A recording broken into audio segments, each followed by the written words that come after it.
Olá, bem-vindo, bem-vinda ao Elas Pautam. As mulheres cientistas estão liderando pesquisas inovadoras em todo o Brasil. Durante a pandemia, as pesquisadoras se destacaram no exercício de funções e realizaram feitos notáveis, como o sequenciamento do novo coronavírus. O Brasil tem um histórico de grandes cientistas mulheres que, com suas descobertas e inovações, impulsionaram o progresso nas mais diversas áreas. No entanto, ainda enfrentamos desafios no que diz respeito à equidade de gênero, o que torna fundamental discutir o papel das mulheres na ciência, as políticas públicas para apoiá-las e as medidas necessárias para garantir um ambiente mais inclusivo e igualitário. Hoje nós vamos conversar sobre as mulheres que desempenham papéis fundamentais no fortalecimento da ciência e da educação no Brasil. Vamos abordar também o conhecimento e o engajamento na área da ciência e como as ações femininas contribuem para a promoção da ciência e da educação no Brasil. Também vamos refletir sobre os caminhos para aumentar a presença feminina nos espaços científicos e acadêmicos no país. Nossas convidadas são a deputada Alice Portugal, do PCdoB da Bahia, que é autora de um projeto de lei da licença maternidade para pós-graduandas e do prêmio Mulheres na Ciência Amélia Hamburger. E também Denise Pires de Carvalho, que é a atual presidente da CAPES, a Coordenação de Aperfeiçoamento de Pessoal de Nível Superior do Ministério da Educação. Muito bem-vindas, muito obrigada por atender o nosso convite. Bom, eu gostaria de começar com a senhora, Denise, falando um pouco para a gente, fazendo um pouco da avaliação, já que a gente no Brasil tem um número muito grande de mulheres, tanto no ensino superior, quanto no mestrado, pós-graduação, doutorado. É muito interessante a participação feminina na produção de conhecimento no Brasil. Somos o terceiro país que tem o maior número de pesquisadoras no mundo. Isso é muito bom, mas ainda há muito a avançarmos. Nós temos hoje maioria de pós-graduandas mulheres, na maior parte das áreas do conhecimento, com exceção das áreas de engenharias e ciências exatas. Daí a importância de programas que incentivem o ingresso de mulheres nas áreas das ciências exatas e da terra e nas engenharias. Além de termos mais pós-graduandas, há 30 anos quase temos mais mestres tituladas mulheres e há cerca de 20 anos mais doutoras mulheres no nosso país. Portanto, a ciência brasileira é quase que majoritariamente feminina. Sim, deputada, a senhora tem algumas iniciativas para promover as mulheres na ciência. Queria que a senhora comentasse para a gente. Pois bem, primeiro saudar o Elas Pautam por destacar algo que é inovador e desafiador para a mulher no mundo inteiro. Né? Quer seja na NASA, quer seja no Brasil. Né? As mulheres lutam para deixarem de ser apenas colaboradoras. Querem o protagonismo nas pesquisas, nas universidades, e nós conseguimos já chegar ao terceiro posto mundial, mas isso ainda é com 40%, né, das pesquisadoras, mas é necessário crescer mais, até porque são muitas mulheres trabalhando em todas as áreas.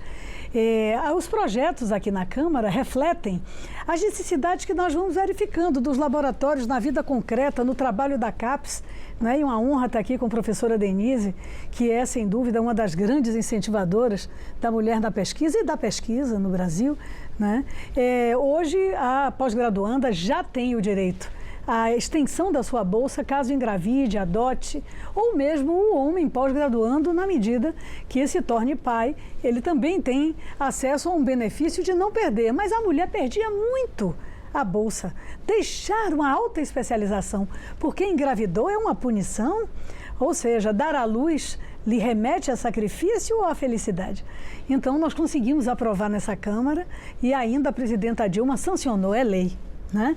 E criamos o prêmio Amélia Hamburger. A Amélia Hamburger, ela foi muito perseguida politicamente, ela e o seu marido, e os filhos sofreram bastante. Ela tem um filho cineasta, né? E ele fez aquele filme Quando Meus Pais Saíram de Férias e mostrou o alto sacrifício e como dois cientistas usaram de maneira lúdica a perseguição, não é, para garantir alegria nas crianças. E, ao mesmo tempo, foi uma grande pesquisadora à frente do seu tempo, física, né? E nós resolvemos homenageá-la e demos o primeiro prêmio aqui da casa, que já estamos no terceiro, à menina Jaqueline, uma pesquisadora negra, digo menina porque é uma jovem, né, que fez organizou o genoma e estruturou, né, a decodificação do genoma do novo coronavírus, que é um feito mundial, né, feito por uma pesquisadora brasileira, negra, baiana, né? E foi uma honra para nós. Então, agora nós vamos seguir lutando, né? Agora já tem um projeto da Talíria que está tratando da extensão da licença maternidade para quem não tem bolsa, né? Mas nossa luta permanente de bolsas, especialmente para mulheres, a garantia que a CAPES tenha recursos orçamentários para garantir que essas bolsas sejam reajustadas, idem no Ministério da Ciência e Tecnologia em relação ao CNPq, as fundações de amparo à pesquisa nos estados, claro, né? Isso tudo faz o Brasil desenvolver. Estou com um projeto que está em formação nessa nossa consultoria brilhante da Câmara dos Deputados, que é garantir, bonificar, dar um selo, né, de alguma maneira, as indústrias e empresas que contratem um mestre, um doutor, uma doutora. Então, eu, como mãe de uma doutoranda, tenho mais do que nunca hoje a obrigação de fazer com que a pesquisa avance e as mulheres se destaquem nela. Bom, como a professora Denise ressaltou e a deputada Alice também, o Brasil é o terceiro colocado na lista de países com maior proporção de mulheres na ciência, se comparado com 18 países no mundo e também a União Europeia. Esse foi o resultado da pesquisa da Elsevier e da agência Bore, que foi publicada no ano passado. Vamos ver um pouquinho esses dados. Bom, em termos de publicações científicas no Brasil, as mulheres passaram de 38% em 2002 para 49% em 2022, ou seja, em 20 anos houve um grande aumento, né? E houve também um crescimento da participação das mulheres em várias áreas, na ciência, na tecnologia e mesmo na engenharia e na matemática. A gente pode ver que em 2002 eram só 35% e agora passaram para 45%, que está dentro desse dado que levou o Brasil a estar em terceiro lugar. Então, aqui são os países dessa participação feminina na ciência. Portugal e Argentina estão empatados, com 52% de mulheres. O Brasil, com 49%, quase metade da população estudiosa, né, que tem essa pós-graduação, mestrado, com 49%. Espanha, 47%. Itália, 46%. Egito, 30%. E Japão, que embora a gente achasse que tivesse mais alto, mas 22%. Bom, eu gostaria então, professora Denise, que a senhora avaliasse esses dados em termos de Brasil, já que os incentivos para acima do nível superior ainda são muito poucos, não é? Mesmo a Bolsa, a gente tinha aquele programa de incentivo ao ensino, poder viajar ciência sem fronteira, e que foi cortado. Eu queria que a senhora falasse sobre que programas hoje estão incentivando a mulher na ciência. Muito obrigada pela excelente pergunta, Regina. É um prazer enorme estar aqui com a deputada Alice Portugal, que tem nos ajudado muito em pautas importantíssimas para a educação superior, não só na relação das mulheres na ciência. Então, no programa Elas Pautam, eu preciso dizer que a deputada Alice Portugal foi fundamental para aprovarmos a Política Nacional de Assistência Estudantil no ano passado, muito importante, um projeto que estava há mais de 10 anos parado na Câmara. Parabéns, obrigada, deputada.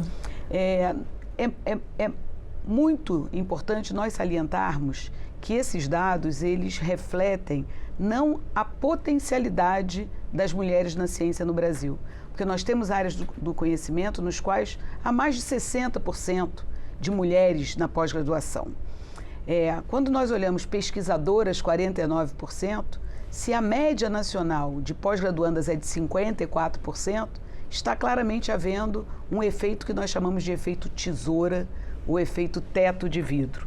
As mulheres são pós-graduandas, na sua maioria, elas são mais tituladas, mestres e doutoras, mas na hora de atingir a carreira de docente, por exemplo, a atuação na pós-graduação é majoritariamente, no nível do docente, masculina. O que explica que mais homens sejam professores atuantes da pós-graduação. E talvez por isso os nossos números não ultrapassem 50%. Se não houvesse o efeito tesoura, o Brasil estaria talvez melhor do que Portugal e a Espanha, porque são 54% de mulheres nos bancos da pós-graduação. Então precisamos de políticas, deputada, que façam com que as mulheres não desistam após serem mestres e doutoras, como a questão da licença maternidade durante a pós-graduação, fundamental, e incentivos para que elas ingressem nas chamadas áreas STEM e permaneçam. Eu não tenho dúvida nenhuma que isso vai fazer o Brasil avançar muito em termos de produção científica. E eu queria ressaltar uma outra questão importantíssima. Há, para o mesmo nível, um salário muito menor para mulheres com relação a homens. Daí a importância da nova lei sancionada pelo presidente Lula, que garante igualdade salarial entre homens e mulheres exercendo o mesmo cargo. Imagina, mestres e doutoras, mulheres ganhando menos do que homens com a mesma titulação. Isso significa injustiça. Sim, é um absurdo, né? Mas, deputada Alice, inclusive, eu queria que a senhora falasse também sobre que incentivos, principalmente para as mulheres, permanecerem no Brasil, já que nós somos grandes exportadores de cérebros, como dizem, Verdade. Não é isso? Verdade. Essa é uma das aflições da comunidade científica. Porque, veja, uma instituição como a CAPES garante as bolsas, luta, tudo isso é muita luta, né? Porque nos últimos 6 anos, quase que essas estruturas vão para o caos, né? E realmente, depois o Brasil forma esses autoespecializados, se a gente perde, né? É algo muito triste.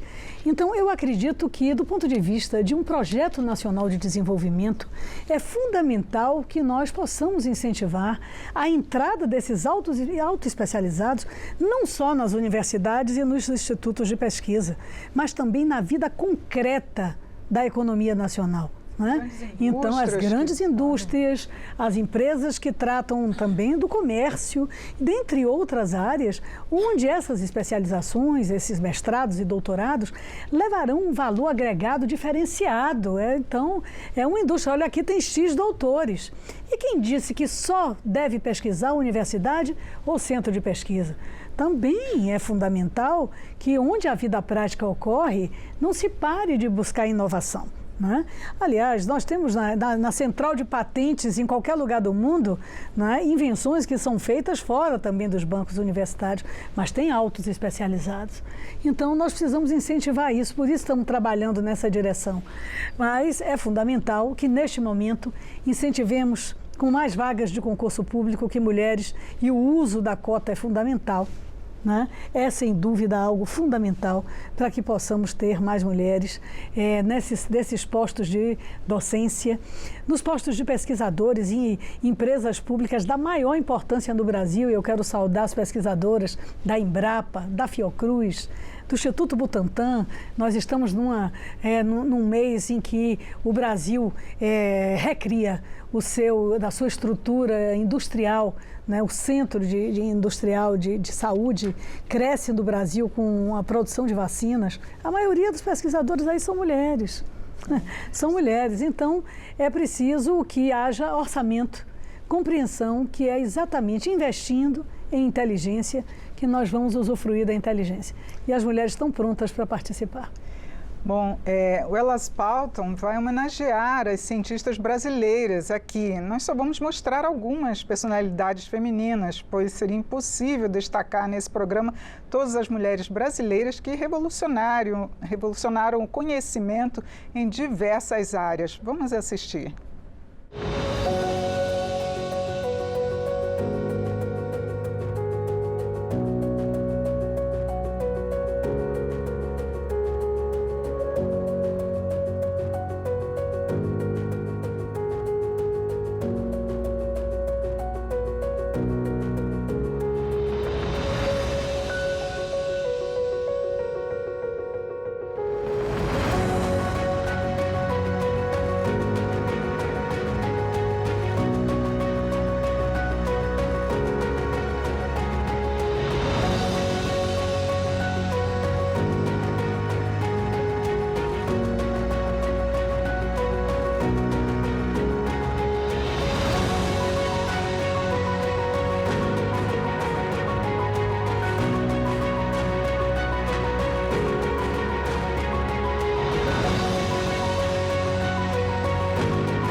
diante desses exemplos tão inspiradores, eu gostaria, começando pela senhora, professora Denise, que avaliasse o que fazer para que as mulheres cientistas deixem de ficar invisíveis diante da sociedade, porque muitas dessas, muita gente nem ouviu falar, não é isso? É muito importante que nós pautemos mais a questão da importância da ciência no nosso país, principalmente nesse momento de negacionismo da ciência, que é um momento mundial. O mundo retrocede, infelizmente, né, questionando a ciência, e nós não teríamos chegado até aqui sem termos nos vacinado, por exemplo.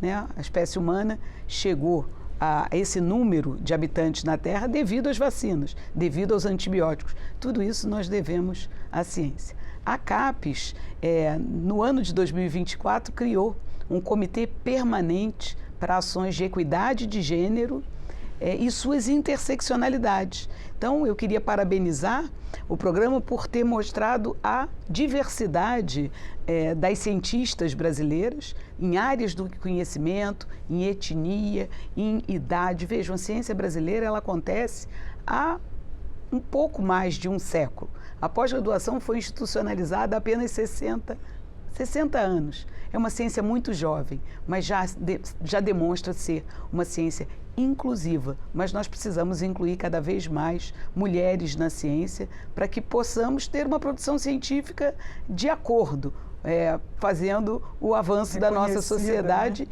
e que seja reconhecida no mundo todo. E eu costumo dizer que o próprio brasileiro, a brasileira, não valorizam o cientista e a cientista brasileira. Isso é um fenômeno muito ruim para o Brasil. O Brasil precisa valorizar o que tem de bom no Brasil. E a ciência brasileira, ela é muito boa. Somos o país que está entre os 15 primeiros do mundo a produzir conhecimento. Que esse conhecimento ele seja utilizado para o bem do nosso povo e para o bem da humanidade. Mas para isso nós precisamos diminuir a invisibilidade feminina, a invisibilidade da ciência feita por mulheres. Parabéns pelas escolhidas, mas nós temos tantas outras Sim. que podiam ter sido citadas, como Joana Dobereiner, que revolucionou a fixação de nitrogênio, e o nosso agro depende, né? O agronegócio brasileiro depende desse conhecimento gerado na Embrapa e por muitas mulheres que colaboraram, pioneiras. E eu quero ressaltar Berta Lutz, que lutou pelo voto feminino. Sim. Vamos lembrar que as mulheres não tinham direito sequer de votar no nosso país há pouquíssimo tempo. Então, nós avançamos. Temos quase 50% de mulheres pesquisadoras, mas deveríamos ter mais. E se tivermos mais, melhor será a ciência brasileira, melhor será a nossa sociedade, porque haverá menos desigualdade. Com certeza. Deputada Alice, a senhora começou a citar a possibilidade de cotas. Seria o que? Seriam cotas no serviço público, no geral, para que as mulheres, assim como na política já tem a lei de cotas para as mulheres, também alcançassem na academia e nos cargos de liderança na área da ciência? Acredito que tenhamos que discutir isso, porque de fato não se justifica você ter quase 50% de pós-graduandas nos diversos níveis e no momento do resultado concreto, dos postos de comando, no comando dos grupos de pesquisa e na docência, você tem uma maioria tão esmagadora de homens. Isso é algo que precisa ser refletido. Não seria o caso de que uma política afirmativa servisse de estímulo, mesmo que temporária, como devem ser todas as políticas afirmativas? É uma discussão que eu realmente tenho disposição de puxar aqui na Câmara dos Deputados. Nós precisamos de mais mulheres nos espaços. Também nós precisamos divulgar o que é realizado. Sim. Então, quantas mulheres ganharam o Prêmio Nobel? 3? Em toda a historicidade do Prêmio Nobel. Então, é preciso premiar, é preciso mostrar aquilo que se produz. Por isso, a Câmara dos Deputados saiu na frente com essa premiação. E hoje, a Sociedade Brasileira para o Progresso da Ciência instituiu o Dia Nacional da Mulher na Ciência. E algo muito importante que tem acontecido no Ministério da Ciência e Tecnologia, em parceria com o MEC, é a popularização da ciência. A popularização da ciência se faz fundamental para que meninos e meninas compreendam a ciência. né? Compreendam que a ciência ela é fruto da curiosidade humana. E é a partir dela que nós vamos avançar na compreensão das nossas vidas, da relação social, não é? E dos fenômenos, não é? Que nos cercam. Então, popularizar a ciência está na ordem do dia, para que nós possamos buscar mais meninas e meninos, não é? Que tenham pendor pela pesquisa, pela ciência e que serão fundamentais no desenvolvimento nacional. As escolas, nos níveis iniciais, não deveriam ter um incentivo maior para a participação na ciência? Com certeza. E por isso é tão importante que atuemos na formação de professores da educação básica. Claro. Esses professores da educação básica precisam ter cada vez mais acesso à metodologia científica, à história da ciência, deputada. Daí a importância dos programas da CAPES na formação de professores para a educação básica, seja a formação inicial, as licenciaturas para aqueles professores que sequer são formados na área que eles atuam. Há professores que lecionam matemática sem serem formados em matemática, por exemplo, e assim por diante. O Brasil ainda tem. Mas também nos mestrados profissionais para professores de educação básica, são chamados PROEBs, são programas fundamentais, porque esses professores melhor qualificados, eles certamente vão introduzir a importância da ciência desde os bancos da educação básica, desde a educação infantil até todo o percurso da educação básica e despertar talentos, porque muitas vezes o cientista, ele é nato e ele não sabe que é vocacionado para a descoberta, para se tornar um pesquisador. Então é muito importante que as nossas crianças tenham acesso ao que é fazer ciência. A divulgação da ciência é fundamental para isso. Tem projeto aqui na casa para privilegiar essa formação? Já há programas. E dentro desse circuito hoje de incentivo à educação integral, que eu acho muito importante, eu que visito muito as escolas, nós temos já escolas de tempo integral com laboratórios, que é emocionante. Você vê o interesse da criança que está vendo o microscópio pela primeira vez, né? Que está conseguindo ver aquilo que o olho nu não mostra. E você vê que é só uma questão de oportunidade. Né? É uma questão de oportunidade, mas é também de didática. Por isso, lá no sertão, e a internet tem muitas coisas que a gente, né, que as redes sociais permitem, que nós contestamos, mas tem muita coisa boa também. Sim. Então tem um professor piauiense que mostra as distâncias entre as estrelas, não é? A regra dos triângulos no sertão, no meio do sertão. Eu acho fantástico, né? Com um cordão, medindo coisas práticas na ambiência concreta. Às vezes, com muito pouco, é possível fazer muito quando você tem, não é, a luz do conhecimento e da ciência de ensinar. Né? Formar pesquisadores tem tudo a ver com ter boas escolas, né? Então acho que nós estamos num bom caminho. O Brasil sofre ainda um resquício fortíssimo de uma crise econômica, que nós estamos num processo de união, reconstrução, mas não há dúvida que encontramos tudo muito sucateado. Há universidades com obras paradas, há universidades com laboratórios fechados, com equipamentos encaixotados, não é? Precisando de dinheiro, e nós sabemos que ainda há pouco, porque temos uma dívida pública histórica que precisa ser auditada para que o orçamento seja liberto para o investimento público, não é? Alguns não podem dizer, eu posso, né? Então nós precisamos libertar o orçamento para investir em ciência, especialmente nas mulheres, nas meninas, para um futuro promissor. Fizemos 93 anos do voto feminino. Né?